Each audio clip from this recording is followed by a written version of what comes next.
Привет, с вами Александр Велосипедный. Приставка «Вело» ко мне приклеилась не просто так. Я обожаю велосипеды и катаюсь на них всю жизнь.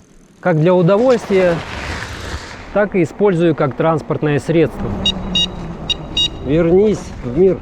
На моем канале есть видео, где я со своим другом Александром Габченко катаемся на фэтбайках по горам. И не на электрических, а на обычных фэтбайках. С тех пор я не могу забыть это ощущение устойчивости и свободы, которые дают фэтбайки. Поэтому, когда магазин Online Bike KZ предложил мне на тест электрический фэтбайк, я, конечно, согласился. Слоган компании ENGVI – Explorer a New Way, что значит «исследуй новые маршруты».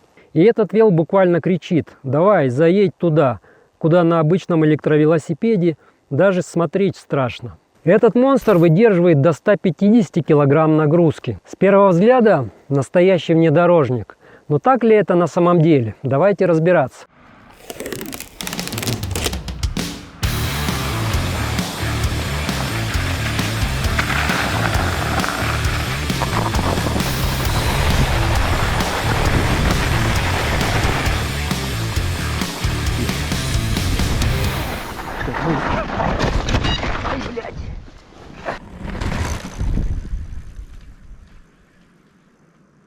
X24 – модель из премиальной линейки известного китайского бренда, производителя велосипедов ENGVI. В этой линейке три модели – X20, X24 и X26. X24 – это массивный зверь с колесами 24 дюйма, шириной 4 дюйма. Этот размер примерно соответствует колесам обычного велосипеда 27,5 дюймов. Здесь есть сюрприз – целых 3 амортизатора. Вся задняя часть велосипеда – это маятниковая конструкция. Но как она работает? Официальной информации я не нашел. Здесь комбинированная пружина, обычная и воздушная. Причем заводские настройки подразумевают, что воздушная пружина даже не накачана. Видно, она нужна только когда на велосипеде ездит массивный райдер. Или если вы планируете возить пассажира. Здесь есть вот такое сиденье, но нет подножек. Поэтому пассажир должен быть очень компактным. Снять сиденье легко. Но вот использовать эту площадку как багажную не всегда будет возможно, придется что-то колхозить. Амортизаторы мощные, штоки по 12 мм. Передний без регулировок и без воздуха. Такое ощущение, что вместо одного дорогого амортизатора поставили 3 подешевле. Передняя вилка пружинно-масляная двухкоронка. Есть регулировка жесткости, которая обычно на таких вилках не работает. И регулировка отскока.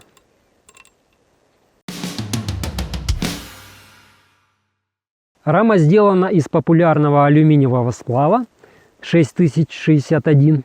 Выглядит массивной, но аккуратной. Сварных швов не видно. Похоже, зашлифованы. Помимо складной конструкции, особенностью рамы является 2 встроенных аккумулятора на 48 вольт. Первая и основная батарея 19,2 ампер-часа интегрирована в подседельный штырь. Чтобы поднять седло или извлечь аккумулятор, нужен ключ. Эксцентрик заблокирован для предотвращения кражи аккумулятора.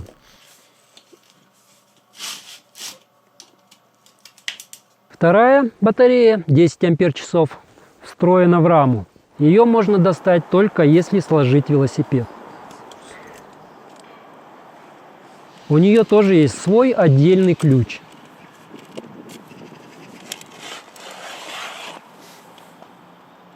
Итого 29,2 ампер-часа общей емкости.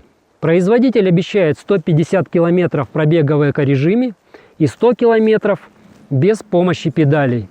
В наших условиях это будет где-то 70-80 километров без педалей. Вопрос, как аккумуляторы работают совместно. При включении основной батареи они работают параллельно. Если основной аккумулятор отключен, велосипед питается от малого аккумулятора. Однако, если малый аккумулятор разряжен и вы включаете основной, энергия постепенно перетекает в малый, подзаряжая его.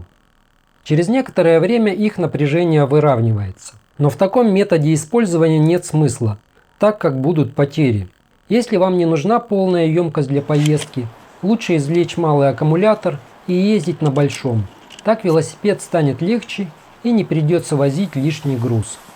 Зарядный порт у каждой батареи свой. У большой под седлом, у малой сбоку рамы. Комплектное зарядное устройство 3 ампера, без принудительного охлаждения. Это значит, что зарядное бесшумное.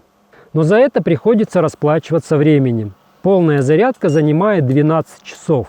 Если использовать 2 зарядных устройства, то, соответственно, 8 часов.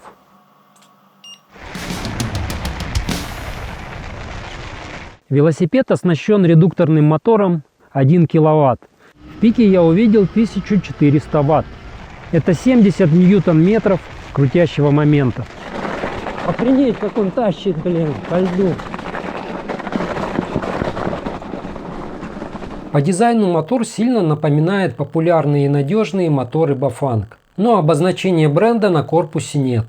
Колеса здесь спецованные, хотя на X20 и X26 они литые. Спицы 2,5 мм. Но за натяжкой нужно следить, так как с таким моментом их можно быстро раскатать. Тормоза гидравлические, на минеральном масле. Производитель неизвестен. Ротора 180 мм. Работают нормально. Велосипед оснащен надежной и устойчивой подножкой. Трансмиссия стандартная, 8 скоростей. Переключатель Shimano Tourney. Передняя звезда 52 зуба. Это значит, что даже на высокой скорости не придется болтать ногами в холостую.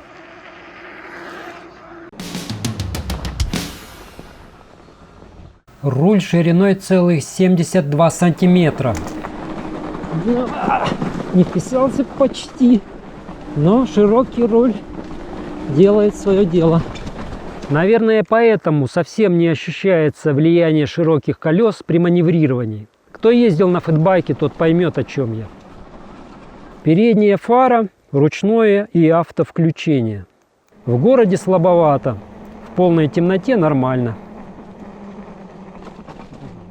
Задний габарит размещен на раме и имеет стоп-сигнал. Дополнительный стоп-сигнал размещен под сиденьем. Повышенное внимание к безопасности компании ENGVI похвально. Курок акселератора находится с левой стороны. Под ним кнопка звукового сигнала. Приятный звук, чтобы радостно приветствовать прохожих. Во всех телефонах. Грипсы эргономичные, с фиксацией от проворачивания. Сиденье большое и мягкое.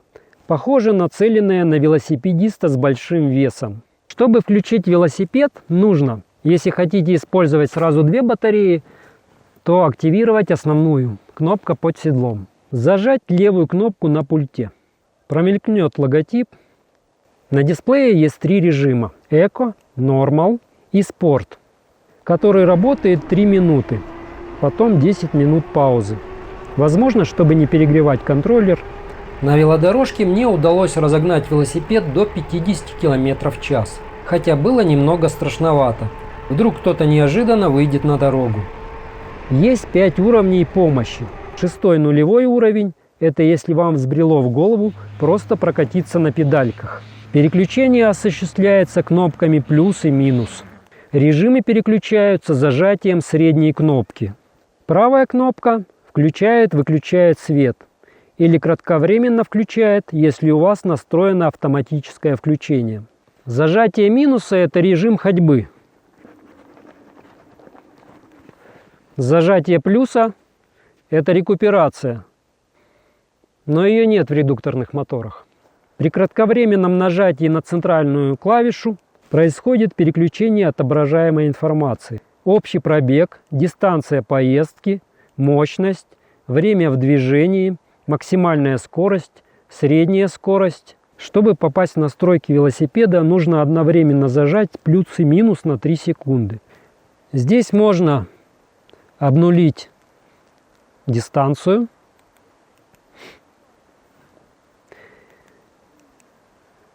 сбросить настройки по умолчанию,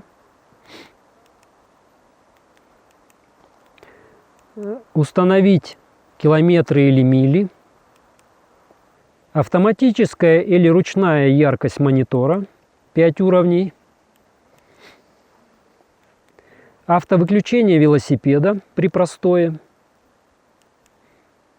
и ограничение скорости. В персональных настройках есть рекуперация, которой нет на редукторных моторах, и круиз-контроль, автоматическое включение фары. Здесь есть датчик освещенности и установка каждого уровня помощи.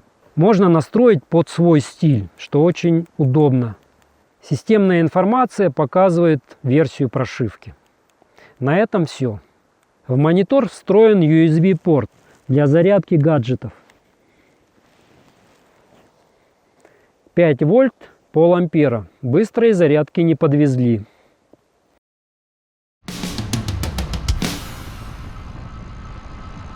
Низкая труба под аккумулятор. Выпирает ниже звезды аж на 5 сантиметров. Как по мне, лучше бы сделали батарею емкостью 15 ампер-часов и убрали этот киль. Иногда конструктивные особенности доставляли неудобства.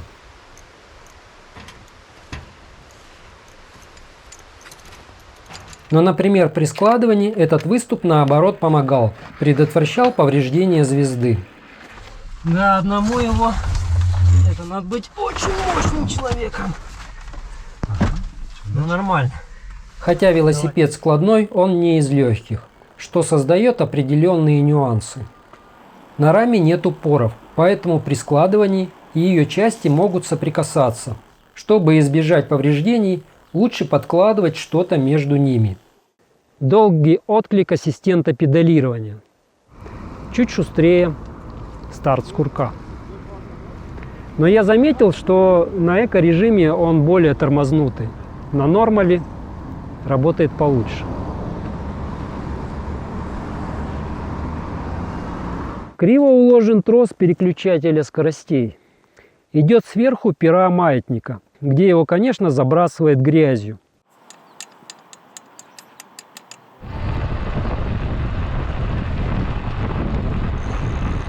Хотя снизу есть правильное крепление. Видно, на заводе что-то пошло не так. Переключатель Shimano Tourneo – это бюджетный переключатель. Хотя на электровелосипедах дорогой и не нужен, так как нагрузка на него значительно меньше.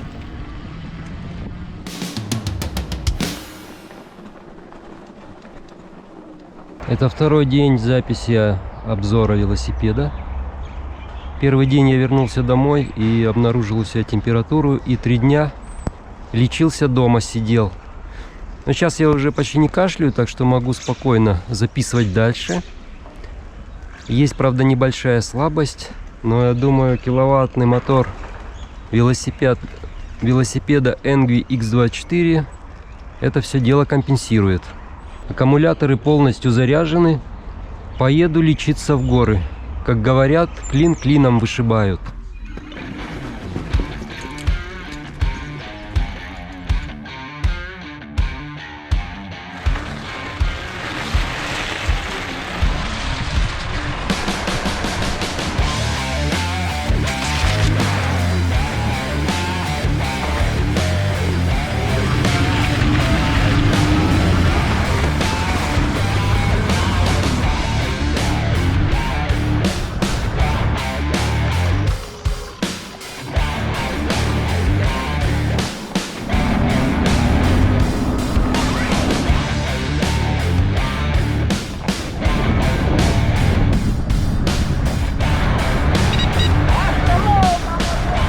Курок акселератора под левой рукой удобно. Я правша, и я зачастую снимаю видео правой рукой.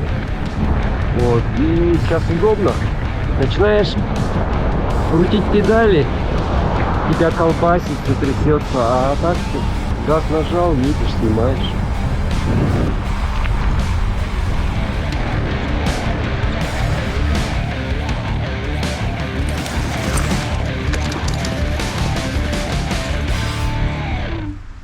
Вот я доехал до японской дороги, старая японская дорога.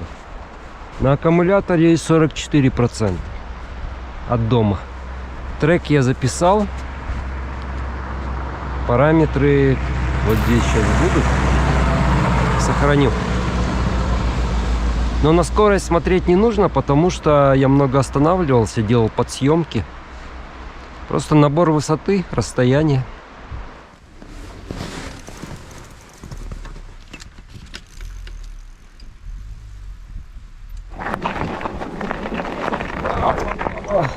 Тащит. Ну, держит. Дуплёк.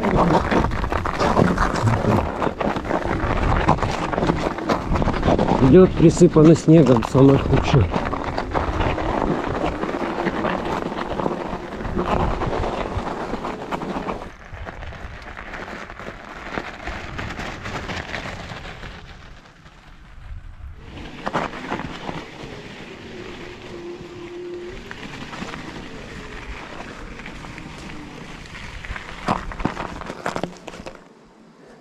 Ну что ж, выводы. Когда я взял этот велосипед на обзор и поехал прям с магазина домой, решил, чтобы сразу по городу почувствовать как. Потом я стал смотреть зарубежные в основном обзоры, искать информацию. И немножко, конечно, расстроился. Во-первых, мне тоже никогда не нравились такие рамы складные, вот такой конфигурации. Я всегда думал, что это какой-то ширпотреб китайский. Управление тут было совсем не настроено. Я даже потом снял короткое видео, как настраивать. Так меня бомбануло. Потом вот эта вот немножко тормознутость. Меня тоже в городе большой трафик как раз был уже ближе к часу пик. Эта тормознутость меня немножко... Я не мог пока понять этот велосипед. Да, блядь, ты запалил.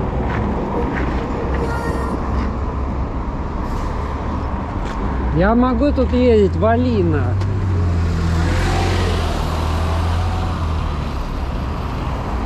Я, в общем, немножко расстроился и думаю, ну вот, первый обзор, и мне придется сказать, что это хлам.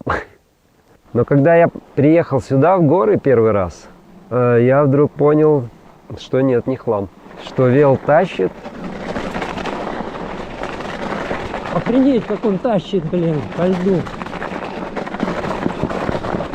У меня, конечно, 60 килограмм, но он тащит и по льду, и очень устойчивый. И у него классная геометрия, то есть очень удобный велосипед.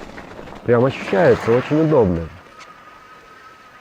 После настройки органов управления, тормозных ручек, потом я поменял местами ручку газа и ручку тормоза, то стало вообще все удобно. Вот, крутой подъемчик. Нормально. Затягивает. Без проблем. Его тормознутость, я думаю, это сделано специально, потому что в пике, когда ты только стартуешь, у тебя самая пиковая нагрузка, ну и, соответственно, потребление. Поэтому он такой тормознутый, что ты этот самый пиковый выдал сам, как бы разогнал хоть чуть-чуть велосипед, а потом подключается мотор, когда он уже стронулся с места. Передней вилки вообще вопросов нету, она работает четко, плюшевая, мягкая, класс. Задняя амортизация, конечно, так я ее и не понял. Я специально пригласил Сергея, зрители моего канала его хорошо знают. У тебя какой вес? 96. А, рост? 190. Чтобы проверить этот велосипед. Его подвеску точнее. Сейчас будем тестировать.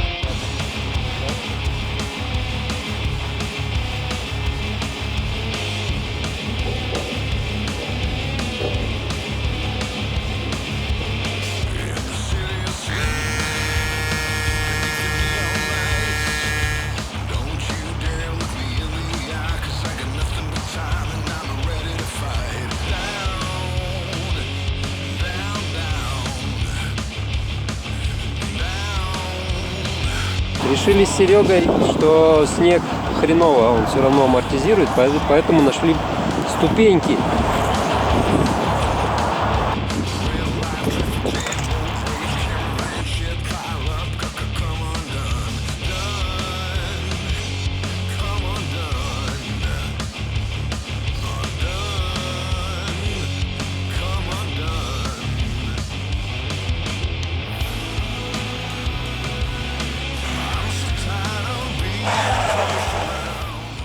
Да нет, в принципе, нормально.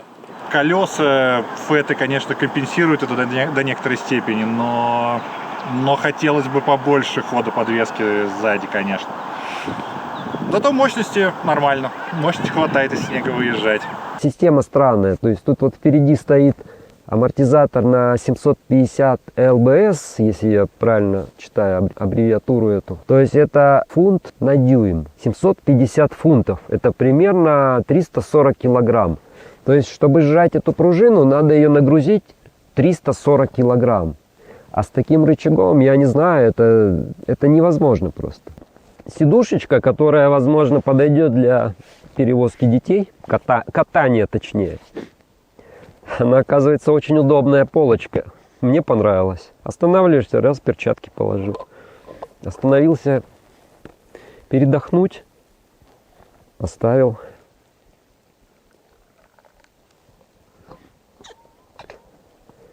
Это велосипед для удовольствий.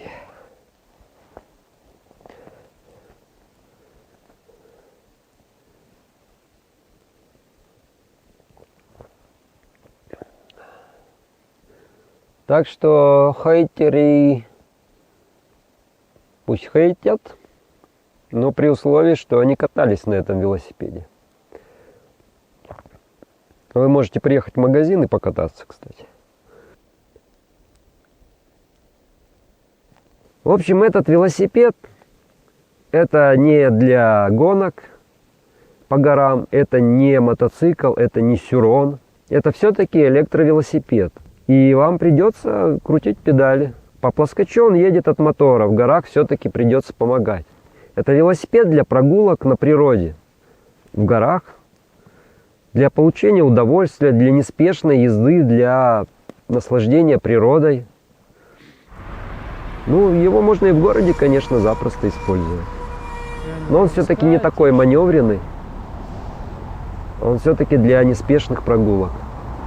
Для неспешных прогулок для людей, у которых достаточно немаленький вес. Вперед ногами! Подпишись на канал!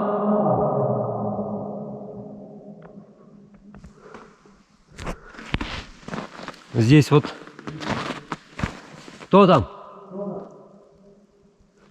Здесь видно какой-то шурф или что. Японцы пленные копали. Не передразнивай. Эту же дорогу строили пленные японцы. Пленные во время Второй мировой. Здесь дальше тропа идет по северному склону. И по ней ехать практически невозможно, она узкая. Вот, а снег глубокий, там велосипед не едет. Вот, а я хотел высадить аккумулятор до 20% и поехать домой. Но сейчас 32% и снижается. Видно, аккумулятор замерз, пока я там всякие подсъемки делал. Вот, так что сейчас поеду домой, потихонечку вниз. 32%. Просто холодно. У меня и на GoPro-шке все аккумуляторы замерзли. Белые даже, которые вообще не должны мерзнуть никак на морозе. Колеса можно меньше накачивать. У меня сейчас 0,7 атмосферы. А если чуть поменьше сделать, что-то будет даже мягче идти и лучше. Но и так вообще хорошо идет. Держит даже на льду. Только участки, где засыпаны снегом, лед. Тонкий слой снега, там, конечно, скользко. А так вообще супер.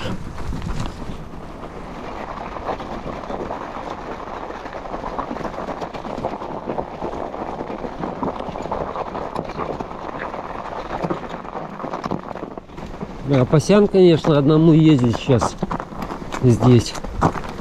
Вот снегом прикрыло лед. И не видно. Можно улететь.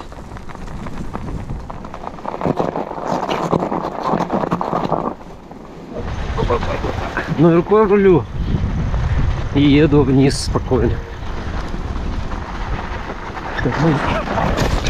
Ай, блядь. Хорошо я был в шлеме. Стукнулся башкой об лед. Чуть-чуть. Лед. Тут лед. Да, тут лед, вот. Страшная штука. Я еще одной рукой тормозил. Точнее держался за руль, поэтому.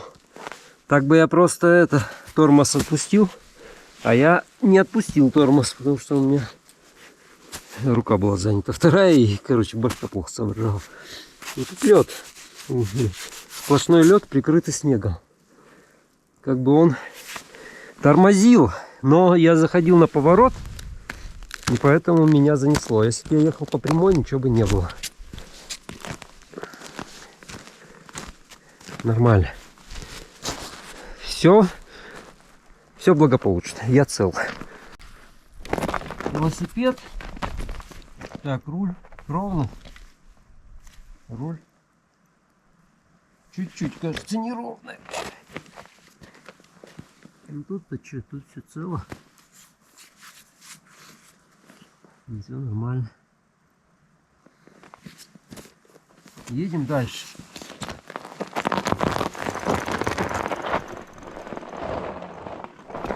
Вот здесь вот участок был тоже лед, поэтому по краешку еду аккуратно.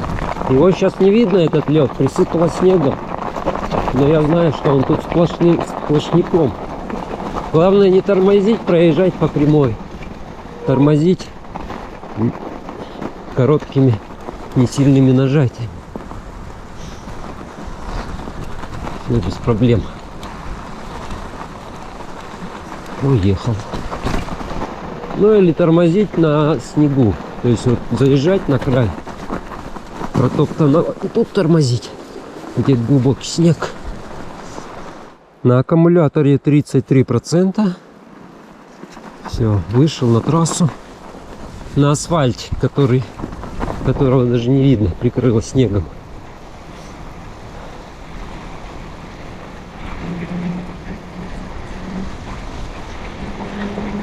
Потихоньку еду домой. Вот я приехал домой, 19% заряда, но я забыл обнулить дневную дистанцию, когда выезжал. Вот, поэтому не смогу сравнить, точно он показывает, нет. По навигатору 55,5 километров я сегодня проехал. Основной вывод ENGVI X24 – это достаточно проходимый, крутой электрофэтбайк. Конечно, он мощный, тяжелый и в первую очередь рассчитан на крупных райдеров. Меня же он завез в горы без проблем, хотя мотор всего киловатт.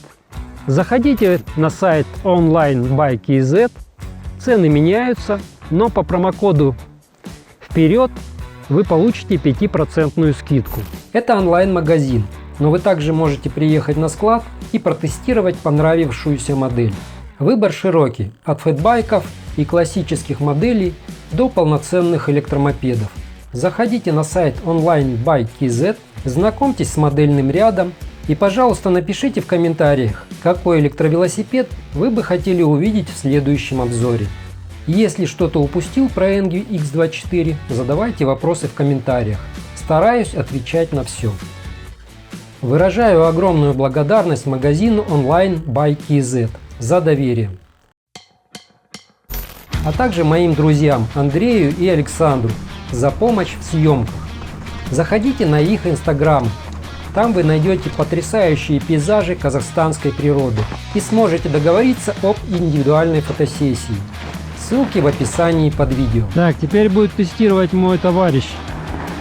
Андрюха, давай жги. Пошла. Пошла, да? Ну я только чапнул. Нет, он не тащит. Вообще-то вы нарушаете. Вы же по 80 килограмм каждая, а он 150 рассчитан. Рама мощная, выдерживает. Зад открывает. То есть ты когда садишься, Но по это инерции. не сидушка, это не сидушка. Это просто полочка, что-нибудь положить. Она отвалилась на повороте. Да, им надо было петли передвинуть, чтобы она туда хотя бы открывалась.